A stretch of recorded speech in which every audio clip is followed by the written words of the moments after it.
The Cinematic Sound Radio Top 10.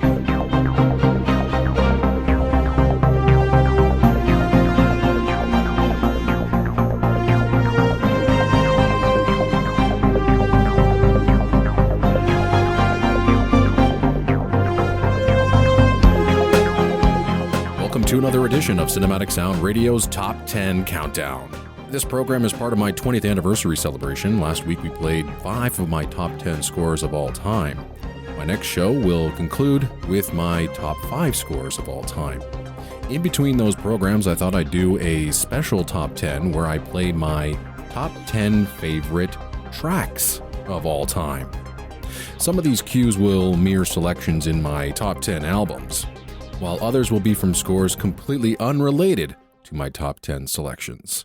So I hope you enjoy today's program. Number 10.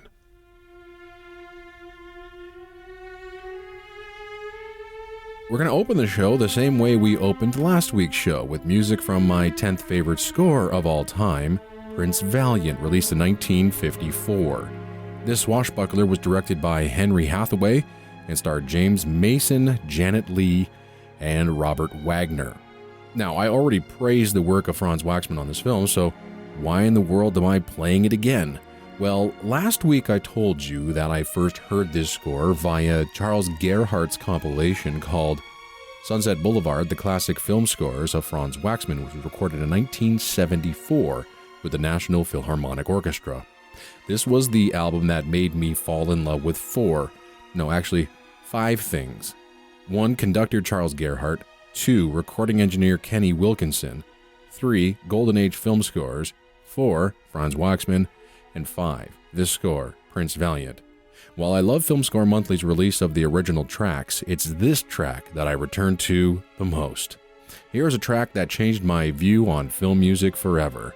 This is the suite from Prince Valiant by Franz Waxman, recorded with the National Philharmonic Orchestra, conducted by Charles Gerhardt.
Number 9. In at number 9 is music from one of my all-time favorite films. It's the 1984 science fiction action fantasy adventure hero kids movie, The Last Starfighter. Lance Guest plays Alex Rogan, who is recruited by an alien defense force to fight in an interstellar war. Nick Castle directed this groundbreaking special effects film and brought in composer Craig Safin to give the film its emotional core. This is a brilliant score, inspired by the great sci-fi scores that came before it, featuring a plethora of melodies, including its memorable main theme, which plays in many different guises: romantic, inspiring, heroic, and exciting. There are so many great cues to pick from this outstanding score, but it's the finale cue called Into the Starscape that captures our hearts the only way an 80s fantasy film can. In this scene, Alex lands back on Earth to ask his girlfriend Maggie to return with him. Maggie initially says no. Alex then returns to the ship without her, but at the last second, Maggie changes her mind. Saffin's music swells as Alex, Maggie, and his partner Greg take off. The Starfighter theme then erupts. The jet engines fire up. Alex's brother stands by the video game that recruited Alex in the first place. He looks up to the stars and yells, "Wow!" And Saffin takes it from there. I'm 40, but every time I see this film and hear this cue, I feel like a kid all over again. It's such an uplifting, innocent, stirring, emotional scene, the likes of which we rarely see in films today. Saffin's cue then ends with a reprise of his brilliant Starfighter march. Here now is Into the Starscape by Craig Saffin from the film The Last Starfighter.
Number 8.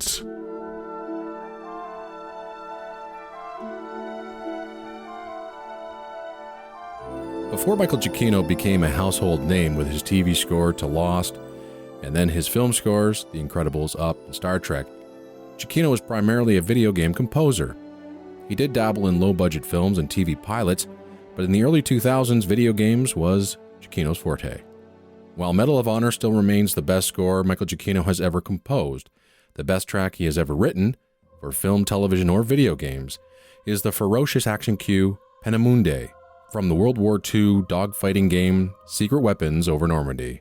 This unrelentless action cue contains one of the coolest musical devices Michael Giacchino has ever created. Listen for these rapid brass notes representing machine guns fired by the Nemesis Squadron in the game. I attended these recording sessions and I can clearly remember sitting in the pews in the Bastille Chapel in Seattle listening to this track, and the orchestra nearly blew the roof off the building. The heroic finish of this track, featuring the game's main theme, is like nothing you have ever heard from Michael Giacchino before or since. It's absolutely stunning. Here now, music from the 2004 video game Secret Weapons over Normandy. Original score composed by Michael Giacchino. This is the track Peenemünde.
Number 7.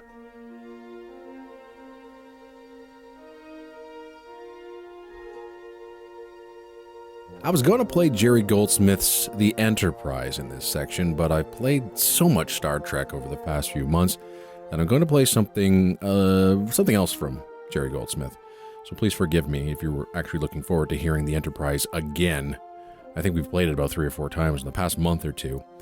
Now, I'm actually going to play music from one of the very first Jerry Goldsmith scores that I owned. I can't remember where I found this, but I remember seeing the cover and thinking, Jerry Goldsmith scoring a medieval epic centered around the Crusades. It has to be good. Well, it was good. This is Jerry Goldsmith's last collaboration with Franklin J. Schaffner, as Schaffner would pass away a few years later. The two worked closely together on some classic films, Planet of the Apes, Patton, Papillon, and The Boys from Brazil, just to name a few. This is one of my all-time favorite Goldsmith scores, featuring a classic finale cue called King Richard. It's an energetic, heroic cue featuring thumping, militaristic snare drums, wonderfully recorded by Mike Ross Trevor. This cue, at 8 minutes long, never seemed to want to end. That's what I love about it. You have to have a really darn good theme if you're going to repeat it as much as Goldsmith does in this astounding, bold, and rousing cue. Here is my number 7 favorite track of all time, replacing The Enterprise only because we played it so many times. This is from the 1987 film Lionheart, featuring original music composed and conducted by Jerry Goldsmith.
Number 6.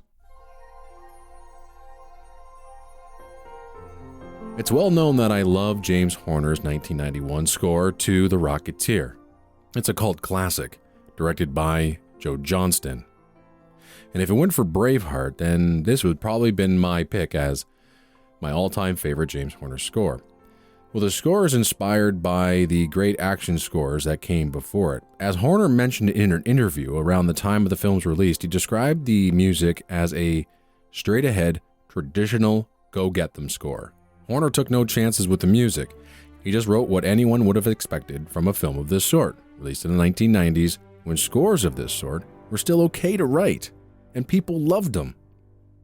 Here's another case where Horner didn't see the final film until only a few weeks before the recording. Horner wrote this masterpiece in just 2.5 weeks, featuring 100 minutes of music, which included this 6.5-minute blistering action cue called The Flying Circus. In this scene, we see the Rocketeer in full garb for the very first time, and it's well worth the wait. The sequence of the Rocketeer saving his friend during a flubbed stunt at a carnival is brought to life by Horner's dazzling cue.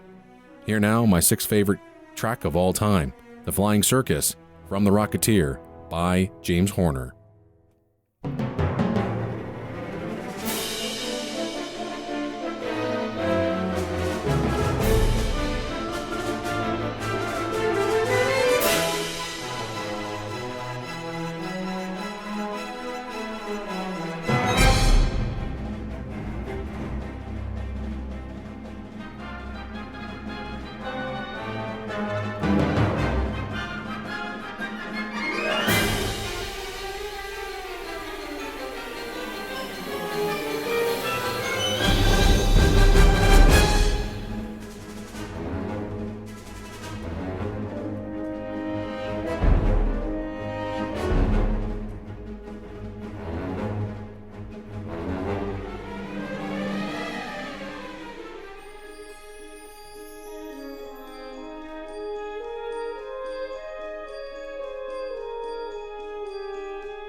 Number 5.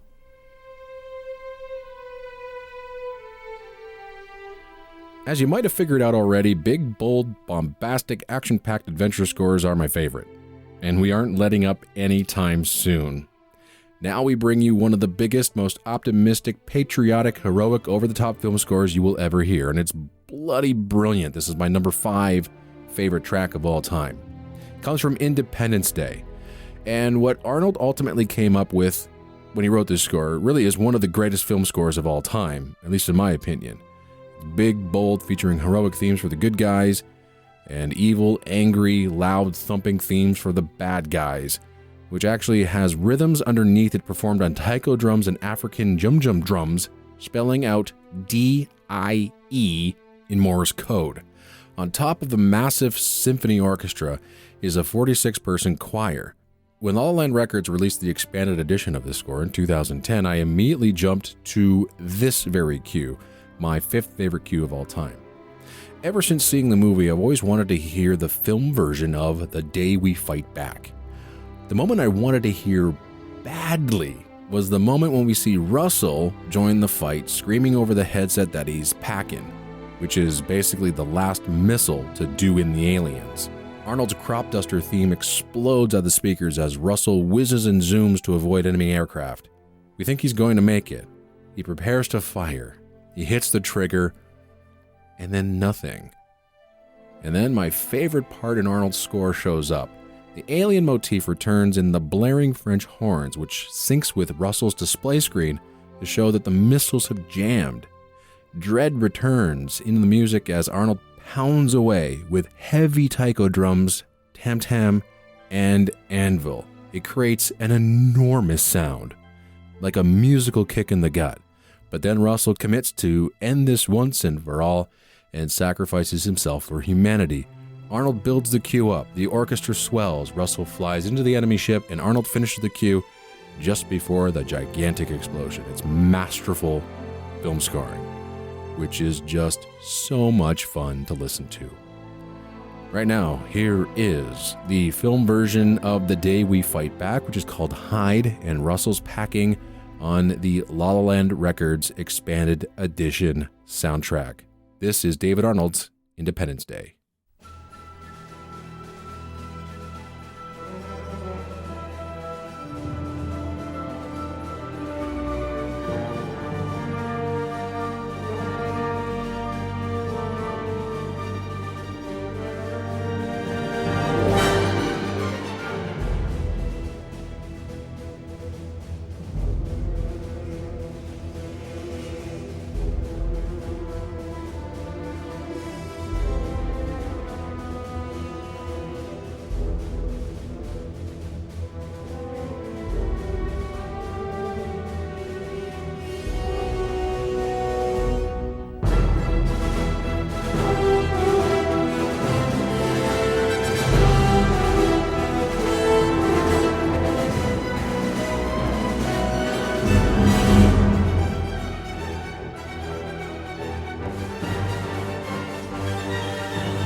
Number 4.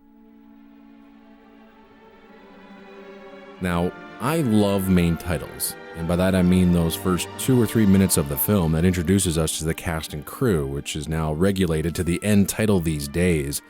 Seems like television is the only medium still embracing the main title and the main title musical theme.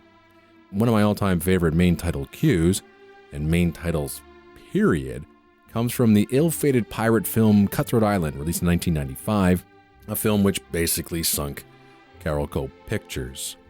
The score opens up with a prologue of sorts before composer John Debney unleashes upon us the might of the London Symphony Orchestra and choir, in a cue that usually is saved to the end of the film. It's a rather stunning sequence as well, filled to the brim with gorgeous cinematography of sunset helicopter shots zooming across the water with a full-size pirate ship sitting in the water waiting for our heroes to arrive.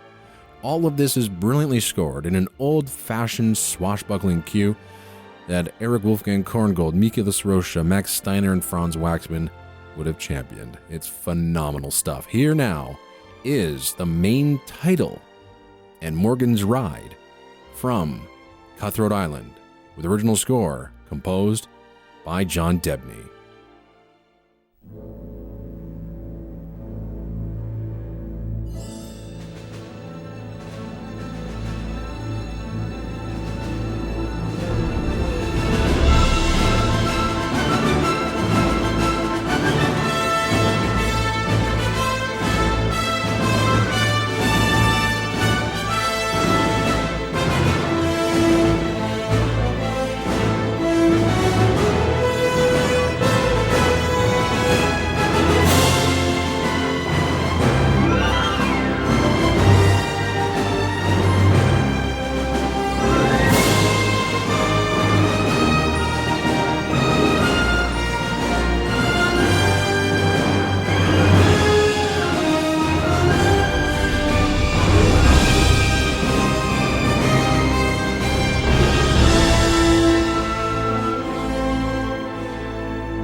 3.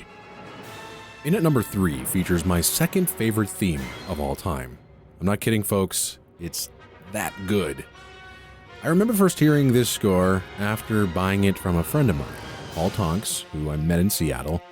He was a fantastic film music journalist who moved on and actually became a police officer in the UK. No word of a lie. Anyway, for some reason, he was selling this disc, and I knew how hard it was to find the out-of-print Intrada release of Beastmaster 2 through the portal of time on the secondary market. Now, I've been a fan of Robert Folks since first hearing his Police Academy March and then subsequently falling in love with one of the greatest action scores of all time, that being Lawnmower Man 2. I was also a fan of the original Beastmaster score by Lee Holdridge, so if Folk could bring the same orchestral might and power the way Holdridge did for the first film, then I knew this was going to be a winner. But I didn't prepare myself for just how much I would love this score. As the first track ended, I saw that the second track was a 10-minute cue. And man, what a cue it is. It's called Dar the Hero. It's a big battle cue that ends with the playing of what eventually became my second favorite theme of all time. Here, have a listen.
Well, Folk gets a lot of miles out of that theme in the score, and while that opening action cue is a dandy, Folk moved me to tears, literally, with a cue halfway through the album, simply called The Travel Montage.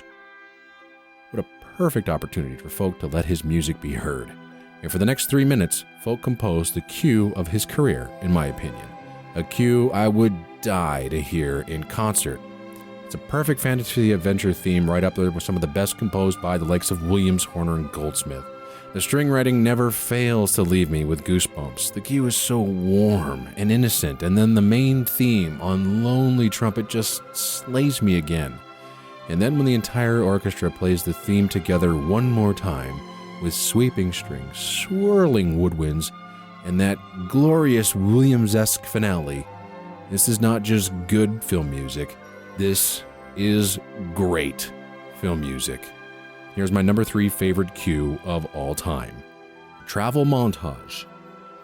From Robert Folks' fantastic score to the 1991 film Beastmaster 2, Through the Portal of Time.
Number 2.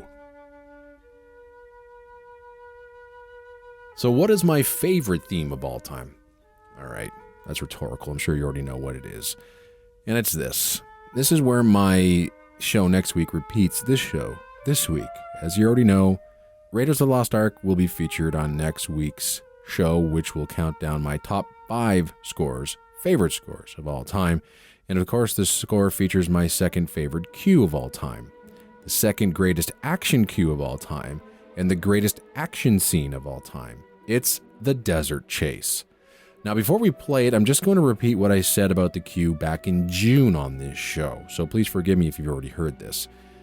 While the piece opens up in a big way, with heroic fanfares and Indy's theme blaring away as he chases down the Nazis to capture the Ark of the Covenant, it's when Indy finally commits to engaging the enemy by first galloping his horse down a rocky hill to meet up with the Nazi caravan, does the music change.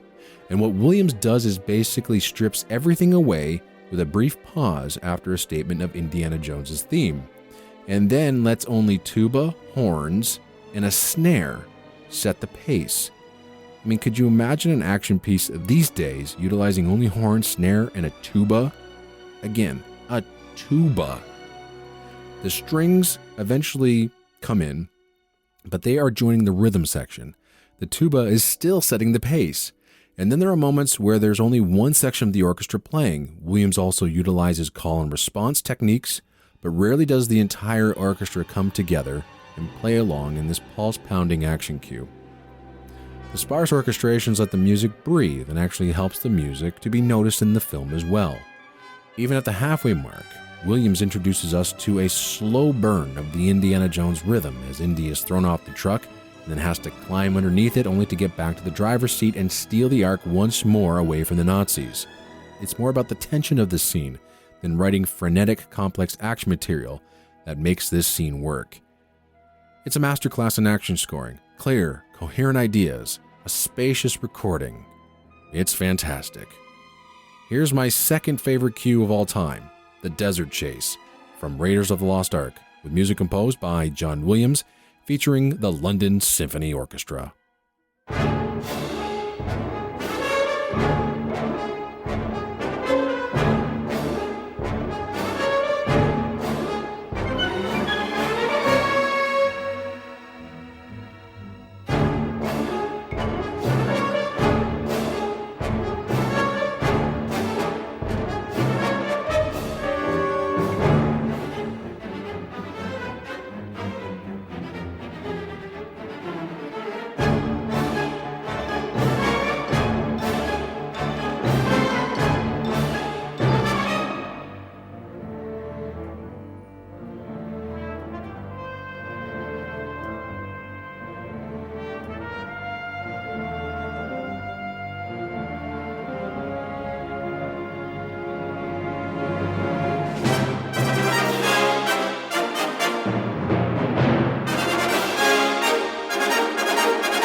Honorable Mentions. Before we get to our number one selection, I have a few honorable mentions that I'd like to play, and we're going to play two tracks for you. We're going to start with Backdraft. This is Ron Howard's firefighter film from 1991, which features for the first time a score by Hans Zimmer for Howard. The two would go on to collaborate on 5 more films, with the most recent being Inferno.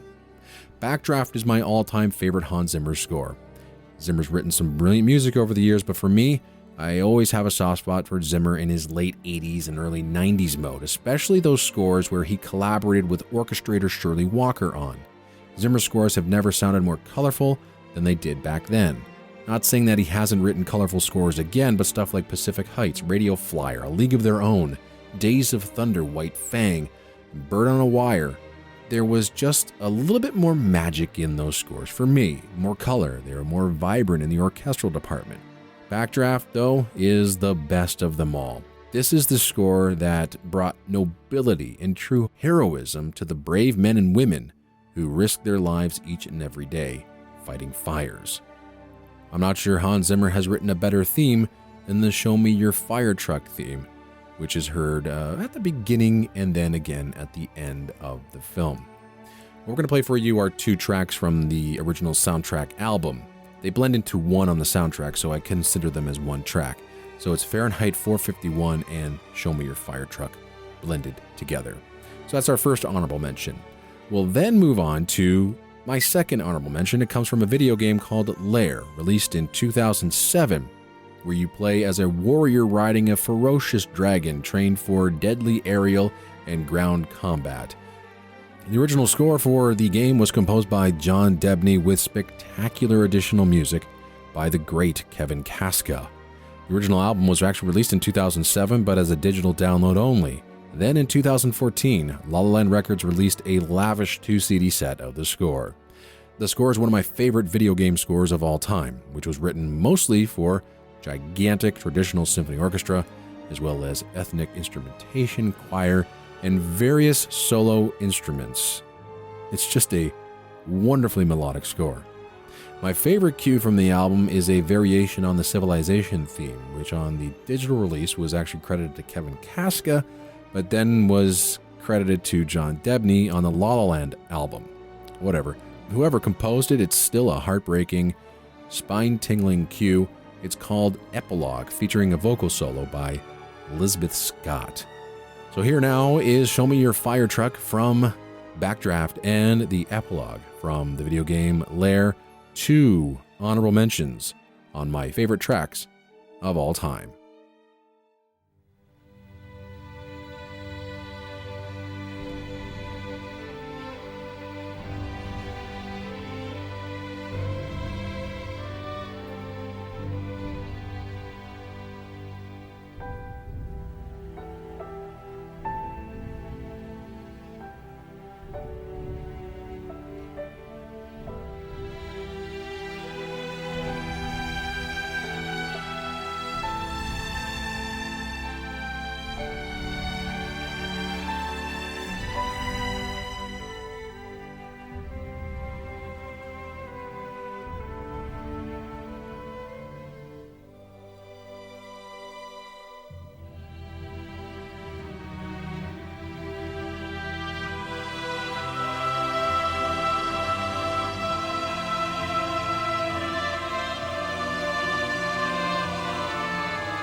Well, we finally come to our last selection of the show.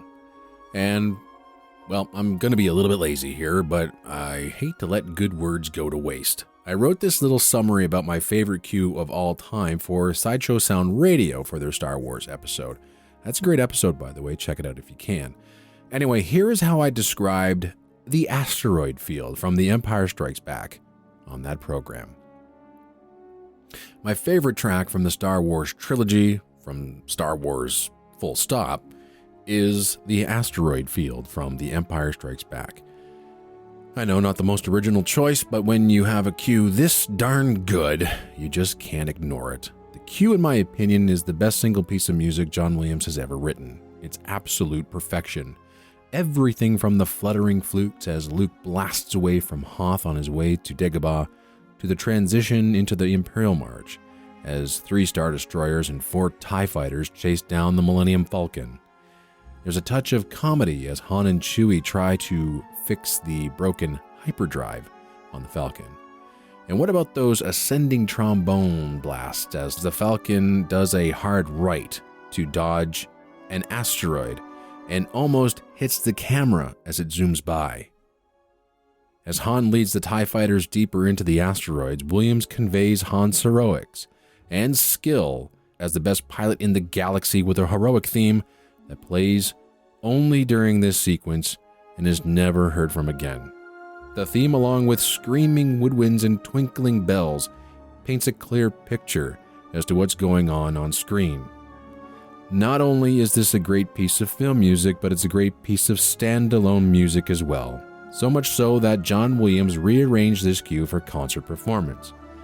I mean, how many straight-up action cues get concert performances?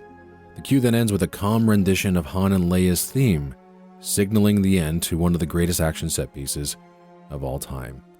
The asteroid field is a ballet in the stars, if you will. It's playful, exciting, breathtaking, and downright fun. It's my favorite piece of Star Wars music ever, and it is my favorite piece of soundtrack music of all time. Here now is the asteroid field from The Empire Strikes Back, featuring music by John Williams. And with that, we come to the end of the program. Thank you very much for listening.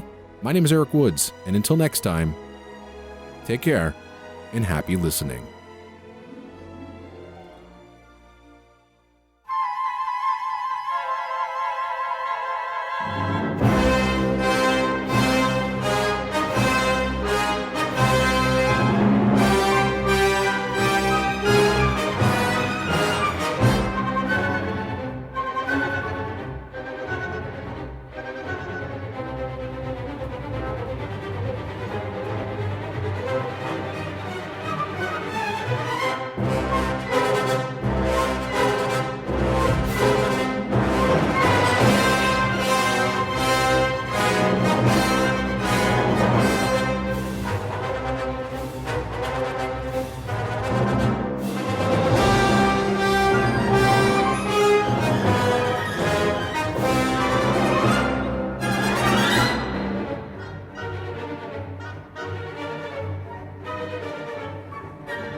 Thank you for listening to Cinematic Sound Radio. If you have any questions, comments, or concerns about the program, please email us at cinematicsound@yahoo.com.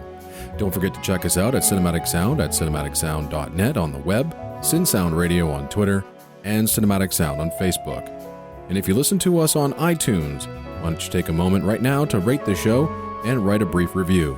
All ratings and reviews help us get noticed on iTunes. And don't forget to tell your friends about the program as well. Share this show on your favorite social media network. We really appreciate all the support. And don't forget to check out our affiliates at WROCK Radio at WROCKRadio.com and Podtyrant at Podtyrant.com.